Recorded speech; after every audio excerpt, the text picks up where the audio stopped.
Hi, Zach here, and in this video let's break down my family trip animation which I created in Blender. You can watch the full animation on our YouTube channel, link in the video description. Here we will just scratch the surface. If you want to learn a bit more about this scene, I recently added a full breakdown chapter to my Cubic Worlds course for Blender. Besides this new chapter, this course teaches you everything you need to know about creating your own Cubic Worlds scenes from scratch. For more info, check the link in the video description.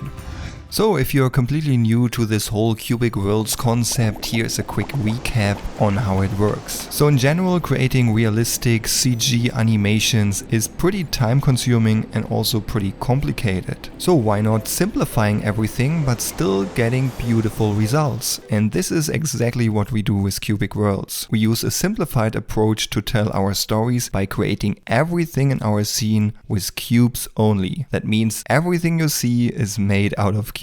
Besides that, we also use a unified material that works for everything. So we just need to drag and drop this onto our objects, tweak the settings a bit, and everything is colored in no time. So here we have the scene. Let's get out of the camera view, and this is what it looks from a little bit further away. You can see all in all it's pretty simple. It's a rectangular shape for the whole environment. We have just a pretty straight street here at the center, and we have some objects scattered around here. And of course in the center we have the car with the family, and up here we have some black cubes which are blocking the light, so we have these nice shadows here on the ground, which helps later on to have a better focus towards the center of our scene where most action takes place. All in all, you can see the whole scene is 3000 frames long, so everything just happens in one go. And by the way, if you are curious, you can download the full scene in our free resource section along with our Blender shortcut PDF and our Blender beginners course. You just need to sign up using the link below. So, and since we are working with a lot of cubes and objects in our scene, it's super important to have everything organized nicely into these collections here. So let's quickly go through these collections to see what's inside. So let's disable everything, and just a quick note here, the scene helpers collection, there I have some objects placed inside which we need to make some of the things work, but we don't need them to show up in the final scene, so I usually disable them. Then we have the environment collection, which includes the ground and also the street here. Then we have the render collection,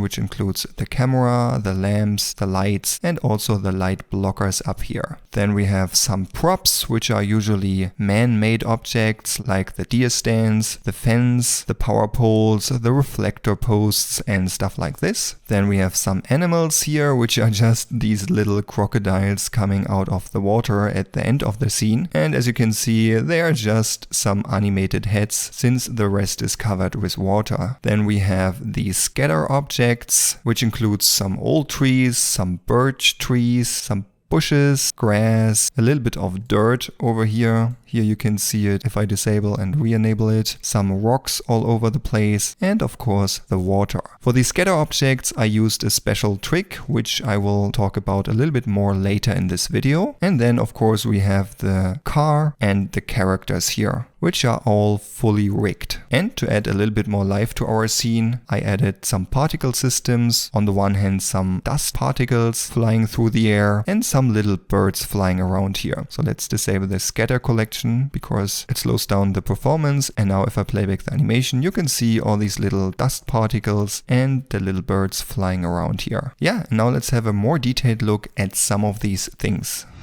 In order to create the terrain for the scene, I built this very simple ground plane created out of a subdivided plane, and I applied two different Cubic Worlds materials on different areas here on the surface. Then back in object mode, let's go to the modifiers and first add the edge split modifier and set the angle to 0, which basically splits each and every edge of this ground plane. Then next, let's add the solidify modifier. Let's zoom in here a bit more and increase the thickness. And let's also change the offset a bit. And since we separated each and every face before that, we now generate a bunch of cube-like shapes all over the ground. And now all there's left to do is to apply all the modifiers. For that, hit Ctrl A and click on Visual Geometry to Mesh, which applies all the modifiers at once. Then go to edit mode, press P and click on by loose parts. So we separate each and every of these cube objects into individual objects. Then we can go back to object mode, and now the origin of each object is still where it was before. As you can see, they're in the center. So let's select everything, right click, set origin, origin to geometry. So now we have all these little cubes here, which we can play around with later on when creating the pop-up animation, for example. Now let's have a look on how I created the animated cubic water for the river. For that I need a subdivided plane and a simple cube with the cubic worlds shader on it to make it look like reflective water. Then we need to add a modifier to the plane. Let's select it, go to modifiers, and here I added the ocean modifier. Let's enable this and let's switch to the solid viewport shading to see it a bit better. And here I changed the geometry to displace and I adjusted these settings over here. Then in order to make this object move like water, we need to animate the time value. To make it easy, I added a simple driver here. So left click inside and enter hash frame divided by something like 20. So with the driver hash frame, this value will change for each frame of the animation. However, since this is a bit too fast, I divided this value by 20. Then simply hit enter, and now if I play back the animation, you can see this plane moves like water. Now let's change back to the material preview shading, and now we have to make this look like cubic water. For that we need to parent this water object here to this plane. Simply left click and hold down shift, and then drag and drop this onto the water surface, meaning the subdivided plane. That means this is now a child object of this plane. When I move this plane, this little cube is moving along. And this we need to do in order to use the instancing feature. So make sure the plane is selected, go to the object settings, instancing, and let's instance this child object, this little cube, on the faces. That means on each face of this subdivided plane, this cube will be displayed. However, it's a bit too big, as you can see. So let's enable scale by face size, and while holding down shift, let's reduce this value a tiny bit until it fits nicely. Then we can hide this water object and play back the animation, and voila, we have animated cubic worlds water. For the final animation, I also added a simple particle system to create some water splashes.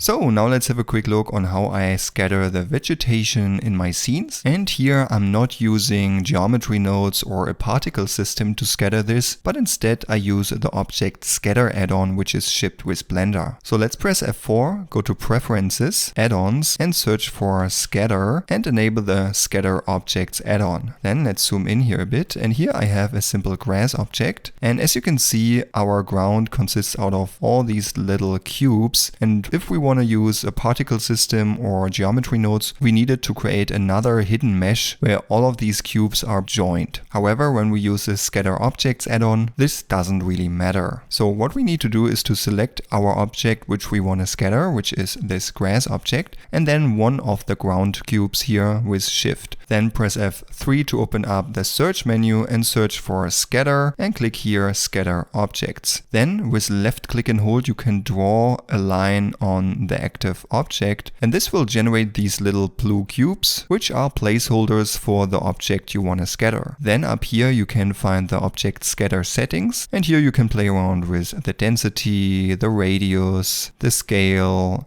randomness, rotation, and stuff like this. However, here I just really need a few cubes, so let's set the rotation down to 0, scale to 1, randomness to 0, and let's change the density so we basically just have 1 or 2 here, and then hit enter to confirm this. Now this will generate a new collection, which is now placed inside this ground collection here. Let's move this up into the scene collection, so we have it here, and this will generate one grass duplicator mesh, which again includes the child object, which is the grass in this case. We still have the original grass, which we can now delete, and this one here we can simply hide because the duplicator is showing the grass in the end. So and how this works, this duplicator object, when I switch over to edit mode and enable X-ray, it's basically a simple triangle. And on this triangle, this child object is instanced. It's the same workflow as we used for generating the cubes on the water. So if the grass duplicator is selected, go to the object settings, instancing, and here you can see phase instancing and scale by phase size is enabled. That means it will simply place the child object on these little triangles. That means if I duplicate this, this will generate a new grass object, and now I can also rotate this and scale this little triangle in edit mode, which will change the transformation of the grass object. And since the Cubic Worlds material has a randomize option here, which is enabled, and it's mixing two different colors, each of the grass object looks a bit different. So and now, since this is just an object with little triangles, this is not bound to any ground object compared to using a particle system or geometry nodes. And now this means we can enable snapping up here, phase project, then down here disable include active and enable include non-edited. That means we will project these faces onto all the objects which are not currently in edit mode, and then you can enable align rotation to target and project individual elements. And this will allow us, when I now press G to move this around, to simply project this face onto all the objects which are underneath. So and here I would recommend to view it from above. Then you can simply select these, Shift D, rotate them and duplicate them around, and then you can select even more, Shift D, and in this way you can quick and easily generate a little meadow. And the cool thing of this method is that we can now also take this grass, Shift D, and place it on any object in our scene. So all these objects don't need to be connected. And if you want to randomize this, you can select everything here in edit mode, go to mesh, transform, and click on randomize. Then simply change this amount here, hold down Shift to slightly change this to add a little bit of randomization. And if you want to randomize the rotation here, deselect everything, go to select, select random, then you can change the random select here, and under the transform pivot point change to individual origins. And now from the top view we can simply rotate the selection, or even if I select a few randomly, we can even change the scaling here. And if you want to turn this into real objects, you can press Ctrl A when this is selected and click on make instances real. Now this will generate linked copies of the grass object, and this also means we can then delete the grass duplicator and the child object here. So let's delete these two, and now we have all these objects here.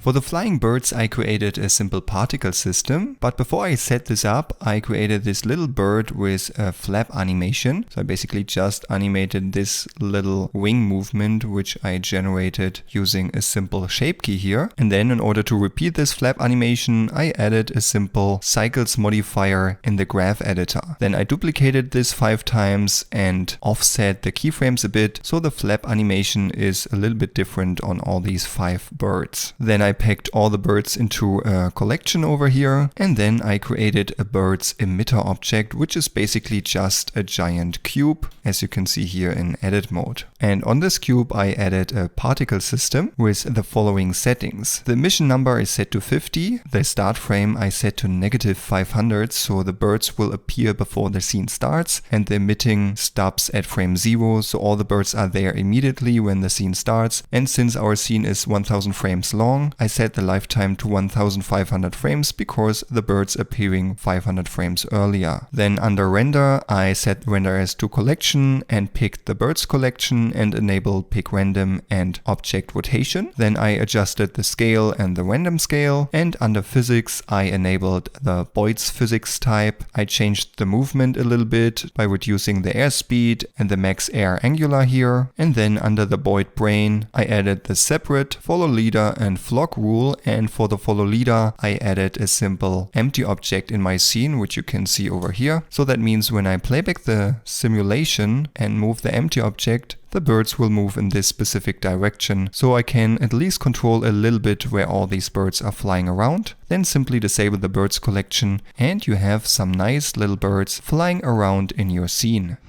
Now let's have a quick look at the car, which is probably the most interesting aspect of this animation. And of course I don't go in too much details here because rigging and animation is a complex topic. However, in the Cubic Worlds course there's a whole section dedicated to rigging and animating characters and vehicles. So if you want to learn more, check out the course. So for this car, since it's only driving straight to the front, I have a very simple rig for that. Let's switch to pose mode. And of course I have some bones to open up the doors or move the windows up and down. But we also have this bone here, which is controlling the rotation of the wheels. And as mentioned here, I used a very simple setup, but I have a more complex rig, which I show in the course, which is also detecting the ground, has some automated suspension and stuff like this. However, here I just added a simple bone constraint to the wheel bones here, which is the transformation constraint, which is converting the change of the position from this bone to the rotation of this bone. That means if I move this bone to the front and back, all the wheels will spin. And then there's this aspect of transforming the wheels into legs. And for this, let's go to the armature settings. And here I moved all the bones from the legs to the second layer. And all we need to do here is to select these bones here and press Alt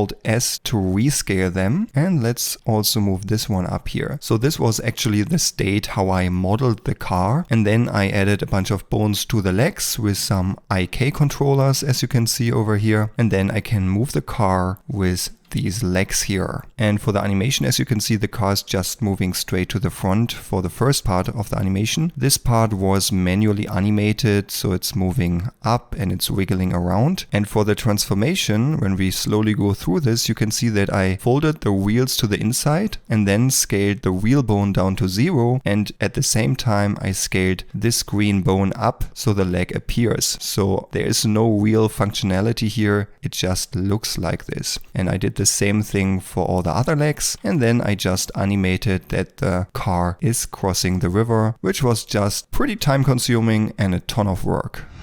The character animation was one of the most time-consuming elements of this animation, as you can imagine. And of course, everything was hand animated. But yeah, here in this video, I don't really want to talk about the character rigging and animation. As mentioned, there's a whole section about this in my Cubic Worlds course. However, here I just want to give you a few little tips that might be helpful when animating characters in a moving car. So first of all, what you can do is to press N and go to View, and then under View Lock, you can pick an object, like in this case I used the car rig and one specific bone of the car, which the camera is locked to. That means the camera, no matter what I do here, will always stick to the car, and in this way it's of course much easier to animate something which is connected to the car. In order to make the people move along with the car, I added a constraint to the rigs of the people, which is the child of constraint, and this is bound to one of the bones of the car rig. So the people will always stay inside the car. Then of course, if I look through the camera perspective, I made sure that from this perspective we can see all the characters and what they are doing well. And of course I saved some time by not really animating, for example, this character, which we can't really see back here in some moments of the animation. So this can also save some time. So make sure to get the camera animation right before you go too deep into the character animation. And then of course I don't animate it all characters at once. I started with the character which is doing most of the work, which is the person driving the car. So he gets out here and doing a lot of stuff. And for the rest of the characters, I of course animated a few things like the waving animation and looking outside of the window. But for most part of the animation, it was just animating the upper body of the characters and the head moving around a bit. So it looks as if they are living beings. And if you take a closer look here, and when I play back the animation, you can see that on the characters there is some kind of stop motion effect. So they are moving with a slower frame rate than the rest of the scene. And this is an artistic choice to, on the one hand, make the characters look like they are animated in stop motion, but on the other hand, this also separates the characters a bit more from the rest of the scene. And in order to achieve this, let's go over to the animation workspace. And here I'm in the nonlinear animation editor, and I converted the character animation into this action clip. And here, if I press N, go to modifiers, I can add this step modifier, and I changed the step size to 6. So a couple of frames will be skipped when this is animated. And yeah, a little fun fact, this family here in the car is actually my family, my 2 kids and my wife. However, we don't have a red walking car. But this would be pretty cool. Then let's quickly talk about the final steps of the animation. By the way, if you want to learn how I created this pop-up animation, there's another Cubic World scene breakdown video here on this YouTube channel, and there I explain in detail on how I created this. You can find the link in the video description. So for the final rendering, let's switch to the rendered viewport shading. I used cycles. Eevee would work as well, but with cycles we have better lighting and shadow quality. I used pretty low render samples, as you can see, only 64. I used denoising here, and I also enabled motion blur. So there's a bit of blurring for all the moving objects. Then for the camera, I also enabled depth of field down here, so everything out of focus will be blurred. And in order to control where the focus should be, I added this empty object here, which I attached to the car, and in the camera settings I used this as focus object. Then in order to zoom the camera in and out, I animated the orthographic scale of the camera, since here under type we used this orthographic projection for the camera. Then for the output settings I used a 4K resolution with a 21:9 aspect ratio and 60 frames per second, and I used the PNG image file format to export the video sequence.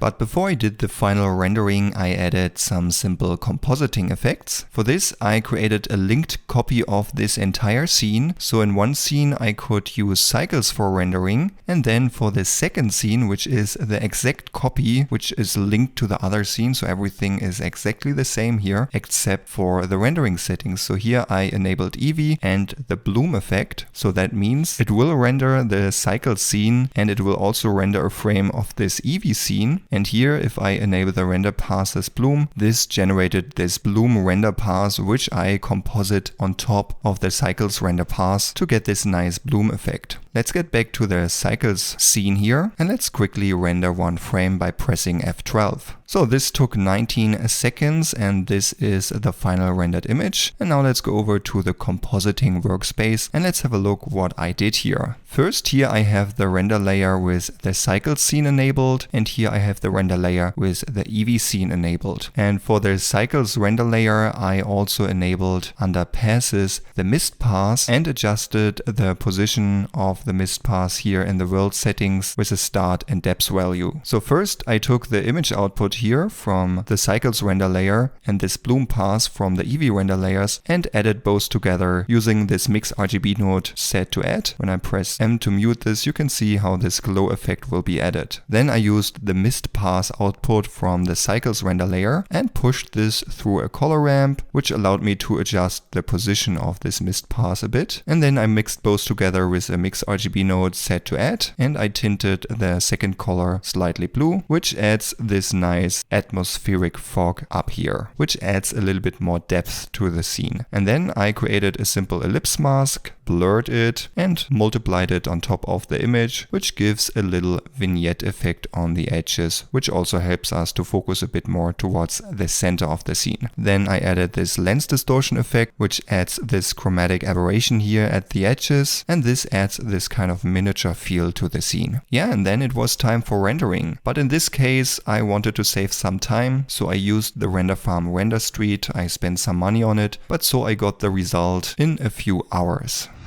And then to wrap it up, I added this Cubic Worlds logo at the start, this Cubic Worlds URL at the end, and then my colleague Richard Albert created the music and added all the nice little sound effects directly here in Blender's video sequence editor. By the way, if you want to show some love to Richard for his awesome work here on the project, check out and subscribe to his YouTube channel, link down below in the video description. He is creating some funny music related videos. Here we just scratched the surface on how I created this Cubic Worlds scene. Check out the full chapter in my Cubic Worlds course if you want to learn more. Also, don't forget, you can download this scene in our resource section if you want to inspect it on your own. All the links are down below in the video description. And now let me know in the comments below what was the best thing that you learned from this video, if you learned anything new at all. Thanks a lot for your time. Zach out.